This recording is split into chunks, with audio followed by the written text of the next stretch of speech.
Hola, bienvenidos a nuestro espacio educativo. Mi nombre es Alondra y mi equipo conformado por Legna, Norberto, Ariadna, Jacqueline y una servidora, les damos la más cordial bienvenida a este video especial sobre los temas vistos durante este semestre en la materia de Teoría Educativa 2, impartida por la maestra Liliana Cado Romero. Durante la primera unidad de esta materia, aprendimos que la escuela nueva surgió como una crítica a la escuela tradicional a finales del siglo XIX y principios del siglo XX. Entre sus principales representantes están Adolfo Ferrier, Henry Wallon y Celestine Freinet. Si quieres saber más sobre este tema, mi compañera Legna nos explicará más detalladamente, así que te invito a seguir viendo este video.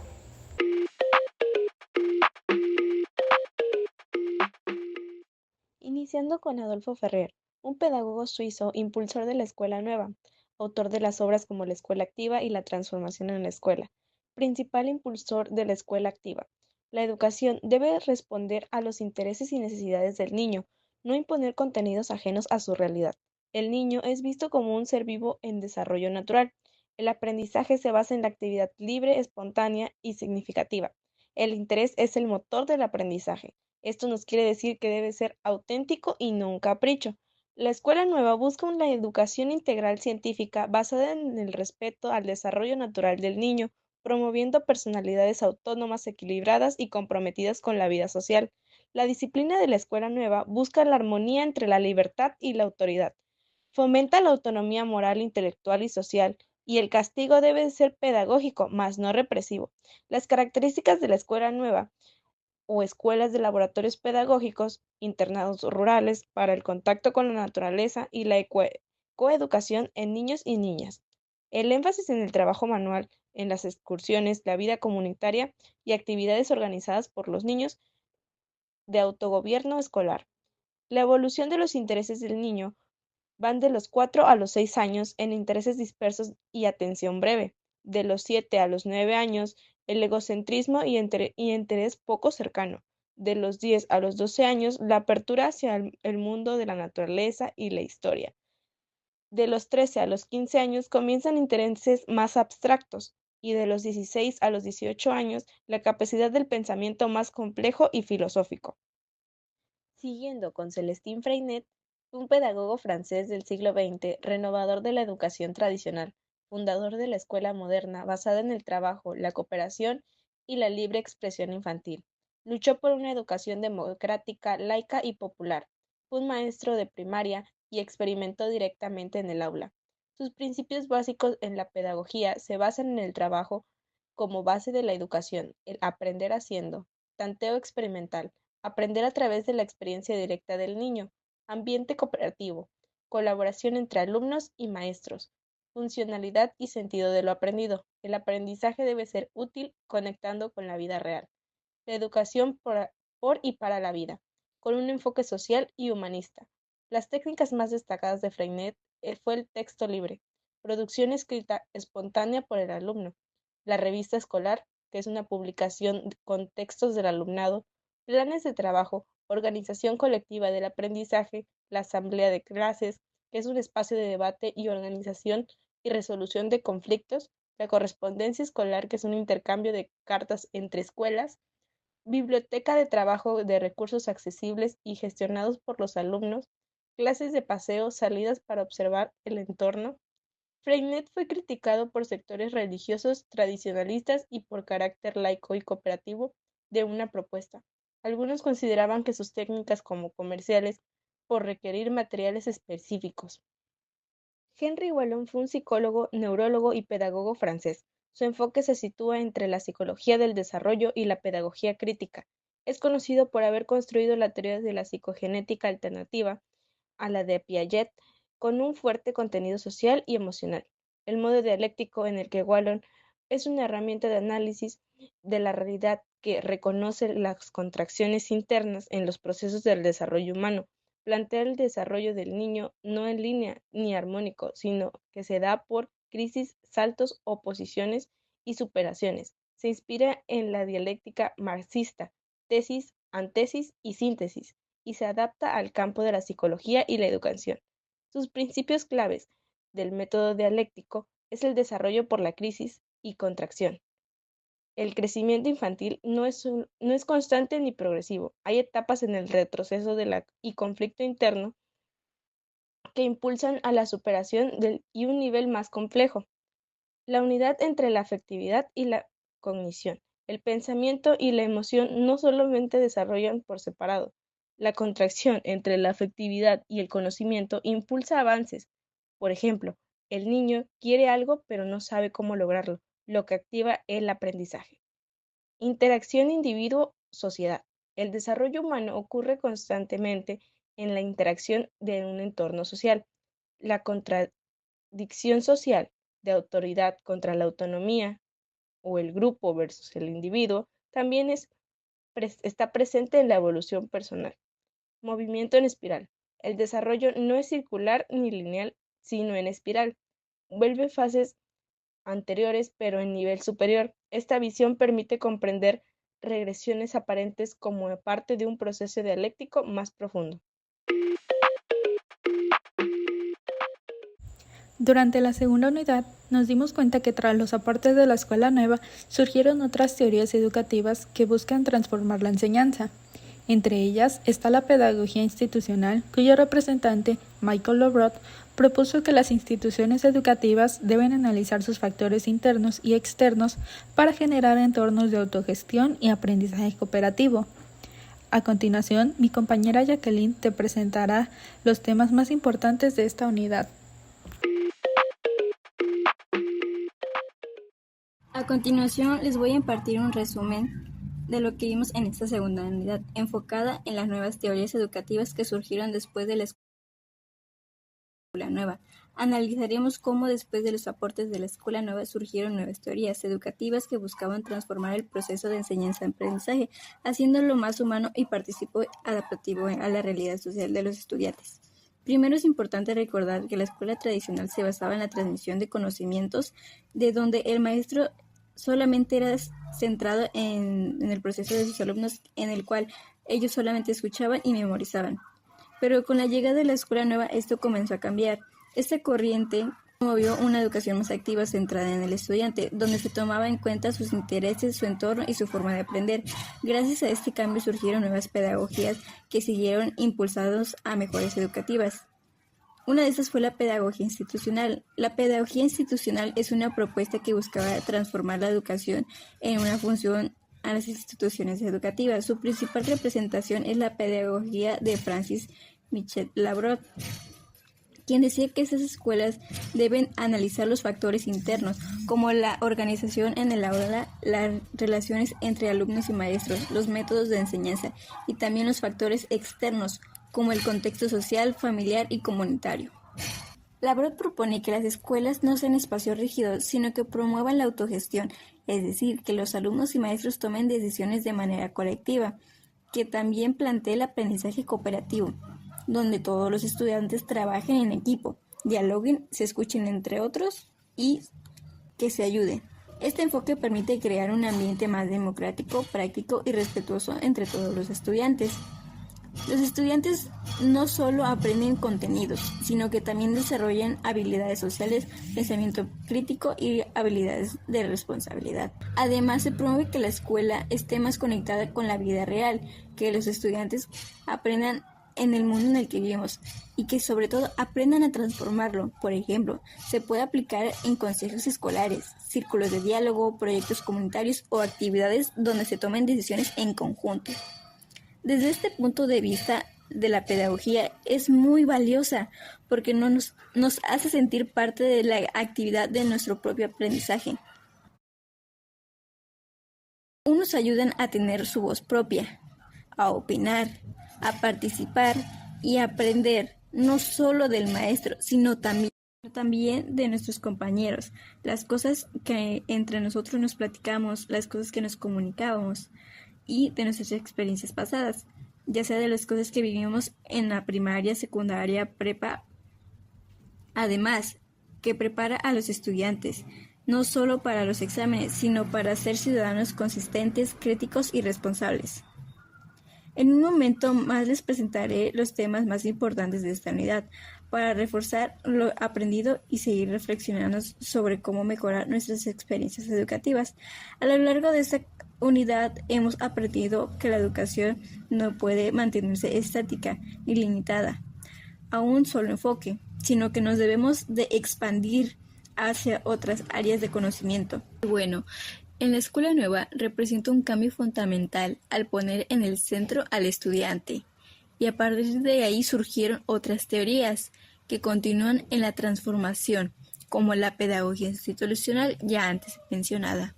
La propuesta de Michel Labrón nos invita a mirar a la escuela como un espacio vivo, donde no solo se transmite conocimiento, sino también donde se construyen relaciones, valores, actitudes y un sentido de comunidad. Su idea de autogestión rompe con el modelo autoritario y tradicional y da un paso participativo a las actividades que consisten en la consistencia y colaboratividad por parte de alumnos y maestros. Además, el aprendizaje cooperativo nos recuerda que el conocimiento no se construye de manera individual, sino que con la ayuda de estos. Y esto es especialmente importante en nuestro mundo actual, donde el trabajo en equipo, la empatía y la comunicación son habilidades fundamentales que cada persona debería de tener. Y en lo personal considero que estas propuestas deben aplicarse en nuestras escuelas, porque nos permite crecer no solo como estudiantes, sino como unas personas autónomas y que tienen un pensamiento propio. Nos enseña a dialogar, a respetar y a tomar decisiones, a reconocer el valor de uno de otro, y sobre todo a construir un aprendizaje que tenga sentido para nuestras vidas. Transformar la educación es también transformar a la sociedad. Por eso es importante conocer estas teorías y pensar cómo podemos aplicarlas en nuestro entorno escolar para formar seres humanos críticos, participativos y comprometidos con el bienestar colectivo. Y bueno, a continuación se les van a presentar temas más importantes de otras unidades para reforzar lo aprendido y seguir reflexionando sobre cómo mejorar nuestra experiencia educativa.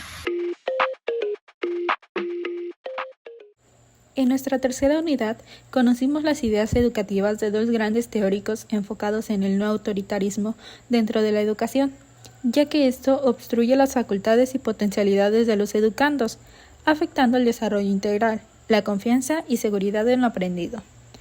A continuación, junto con mi compañera Ariadna, descubrirás quiénes son estos dos grandes teóricos.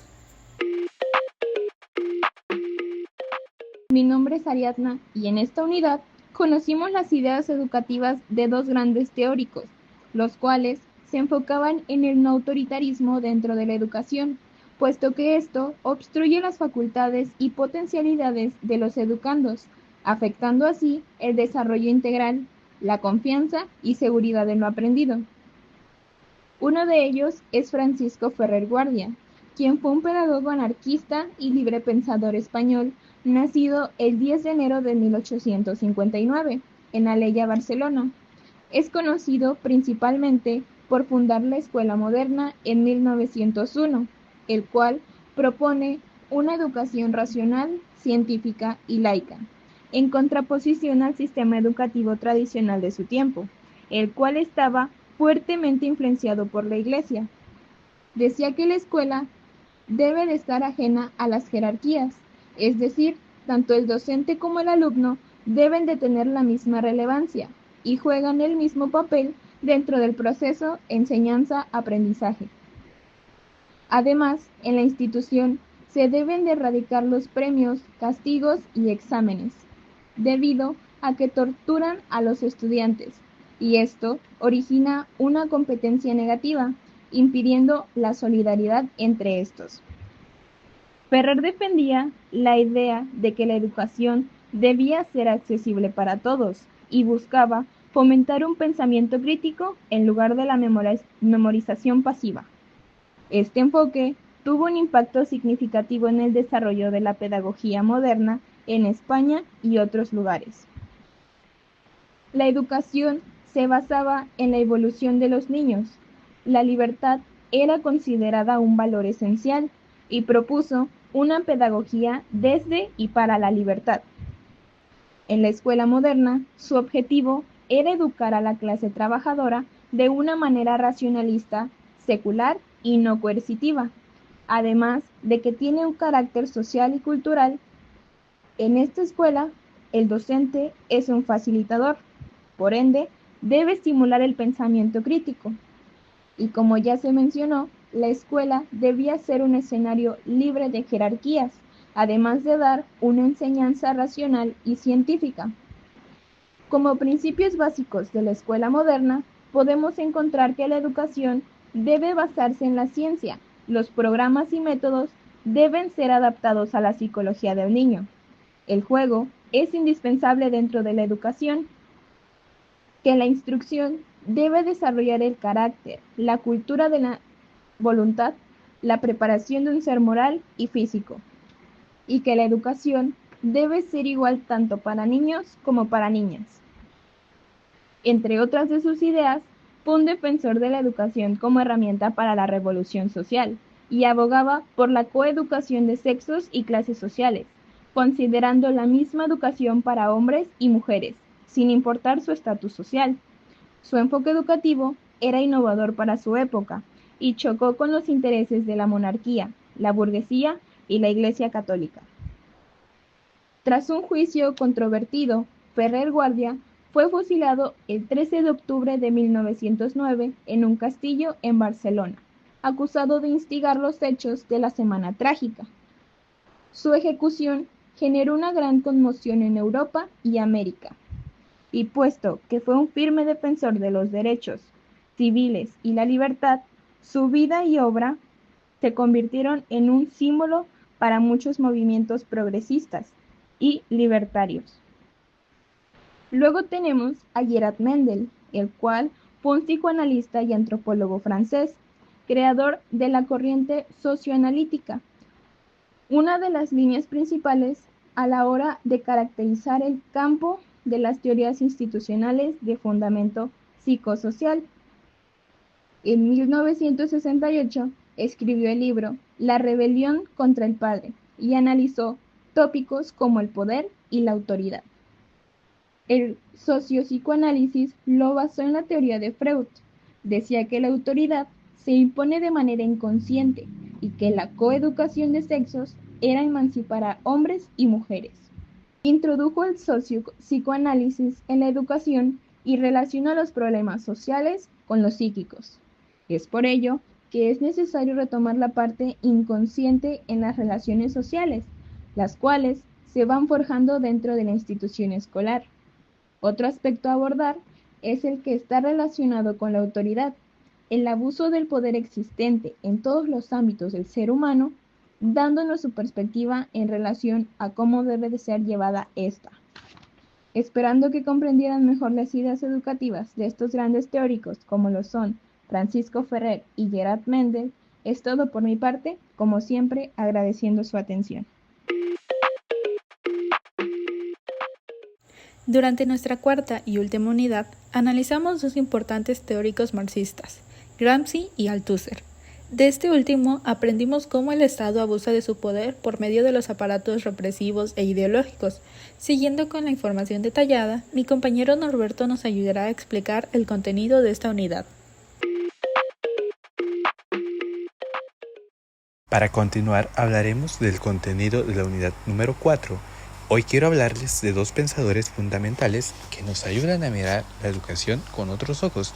Como primer lugar tenemos a Antonio Gramsci y Louis Althusser, dos grandes filósofos marxistas que, aunque vivieron en contextos distintos, compartieron una gran preocupación común: la manera en que la educación puede ser una herramienta de liberación o incluso de dominación. En un mundo donde los sistemas educativos a veces parecen hechos para moldear obediencia más que pensamiento crítico, sus ideas cobran una fuerza impresionante, de gran manera. Así que tú, si eres docente y el día de hoy me estás escuchando, o también eres estudiante o alguien que simplemente le interesa transformar la educación, este episodio es para ti. Como primer lugar encontramos a nuestro queridísimo Gramsci y la hegemonía cultural. Antonio Gramsci fue un intelectual italiano que introdujo el concepto de hegemonía cultural, que básicamente significaba que las ideas dominantes en una sociedad no se imponen solo por la fuerza, sino también por el consenso, y ese consenso se construye en gran parte en la escuela. Para nuestro queridísimo Gramsci, la educación no es neutral, sin en cambio es un terreno de lucha ideológica. Por eso hablaba de la necesidad de formar un intelectual orgánico. ¿Qué quiere decir esto? Alguien que no solo repite el conocimiento, sino que lo cuestione, lo transforme y se comprometa con su realidad social. Como estudiante, esta idea me interpela. ¿Qué tipo de conocimientos estoy consumiendo? ¿Está sirviendo para mantener el estatus o me está ayudando a transformarlo? Y, sin en cambio, eres docente, te invito a pensar, ¿mi práctica pedagógica promueve la reflexión crítica o simplemente reproduce contenidos sin cuestionarlos? Gramsci nos invita a subestimar el poder que tiene un aula para generar conciencia social.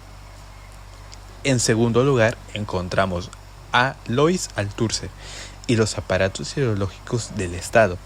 Lois, por su parte, desarrolló la teoría de los aparatos ideológicos del Estado, entre los cuales coloca la escuela. Para él, la educación cumple una función clave en la reproducción del sistema capitalista. ¿Por qué? Porque transmite las ideologías que mantienen en pie ese sistema. La escuela, según Lois Althusser, no solo enseña contenidos, sino en cambio enseña a obedecer, a respetar jerarquías, a competir, a aceptar al mundo como es. Pero esta crítica no es para caer en el pesimismo, sino para abrir los ojos. Si entendemos cómo funciona la reproducción ideológica, entonces podemos intervenir. Y aquí entra algo muy potente, la resistencia desde dentro del sistema. Como futuros docentes o como actualmente estudiantes críticos, tenemos la capacidad de romper con esa reproducción, de usar los mismos espacios institucionales para sembrar otras ideas, otras formas de relacionarnos y aprender. Un llamado a transformar la práctica educativa.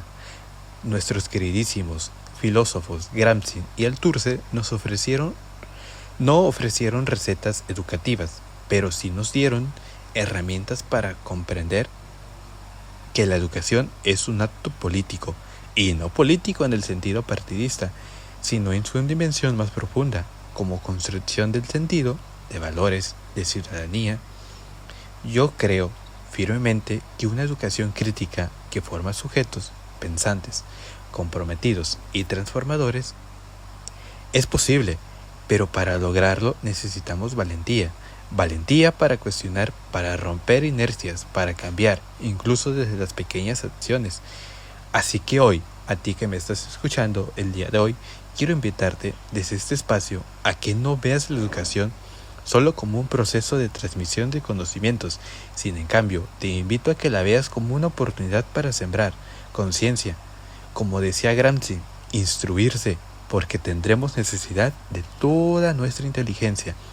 Y como decía nuestro queridísimo Lois Althusser, la ideología interpela al individuo como sujeto. Depende de nosotros qué tipo de sujetos queremos formar. Te invito a ti como docente o como estudiante y como futuro maestro, qué sujetos y qué sujeto quieres tú crear en tu aula.